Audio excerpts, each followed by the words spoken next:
настоящее время Тумгоев обратился в комиссию с просьбой оказать ему содействие в адаптации к мирной жизни, полностью признал свою вину, раскаялся в содеянном, просит комиссию помочь ему освободиться из лишения свободы и просит комиссию выйти с ходатайством в суд о применении в отношении мягкой силы, не связанной с лишением свободы.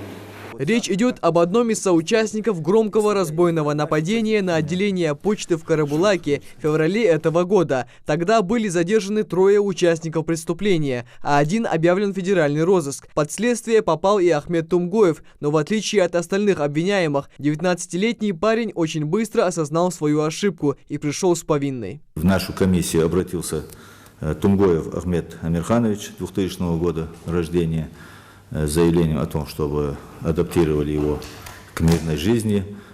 Хочу довести до членов комиссии, что аппаратом Совета Безопасности по обращению данного гражданина были приняты меры, обеспечивающие явку с повинной в правоохранительные органы и полностью чистосердечное признание и раскаяние перед судебными органами, и было составлено с правоохранительными органами досудебное соглашение. В зале присутствуют и родители Тумгоева. Этот случай стал настоящим шоком для всех родственников. Отец Амирхан Тумгоев объясняет, в семье не было проблем с финансами. Ахмед ни в чем не нуждался. И на вопрос секретаря Совета Безопасности, что толкнуло молодого человека на такой отчаянный шаг, Амирхан разводит руками.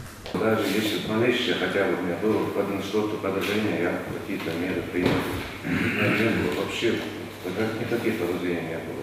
Он работал как бы в парикмахерской, работал, потом оттуда ушел, работа не шла, он работал, потому что слишком молодой он был. Что на улице они познакомились с этими ребятами.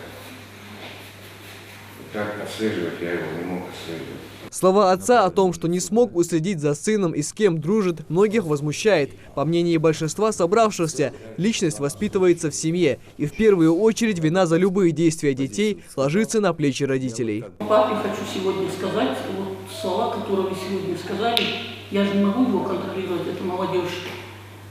Вас не освобождает от ответственности, на вас будет не то что двойная, в 5 раз больше лежать ответственность. Я всегда говорю молодежи, знаете, самое страшное, я говорю, когда сыновья или дочери совершают проступок, и когда за вас краснеют родители. Я считаю, конечно, вы власть, вы понимаете то, что он помогал следствию. Жалко, конечно, 19 лет, но если он сам мозгами понял в голове, у него переключился там какой-то переключатель, и он решил правильно, наверное, надо какие-то поблажки делать, я считаю.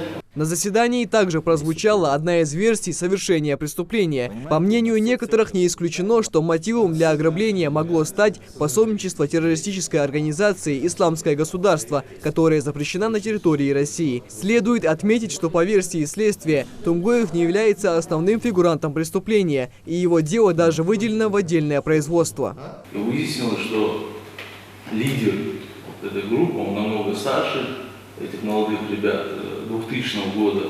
Ахмед и еще его ровесник, они непосредственно осуществляли такую, можно сказать, пособническую такую, стояли на стороже где-то, непосредственно в нападении и в разбое не участвовали. Вот, как бы, они были использованы для дальнейшего уже сокрытия, может быть, каких-то фактов преступления, ну, или других моментов.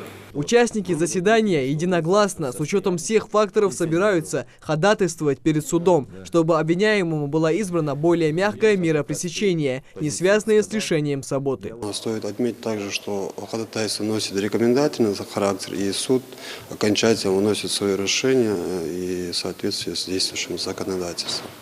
И при этом хотелось бы обратиться к нашим молодым ребятам, которые отступили, что у них имеется возможность обратиться в комиссию, и в связи с этим, с рассмотрением их заявлений о том, что они действительно раскаялись в содеянном, мы можем обратиться в суд с ходатайством о применении в отношении их мягкой силы, да, не связанной с лишением свободы. На встрече также отметили, чтобы привлечь оступившихся к мирной жизни, необходимо лишь их искреннее желание. Главная цель таких дискуссий – сохранение мира в республике, который был достигнут большим трудом. Михаил Тангиев, Магомед Белакиев, Новости 24.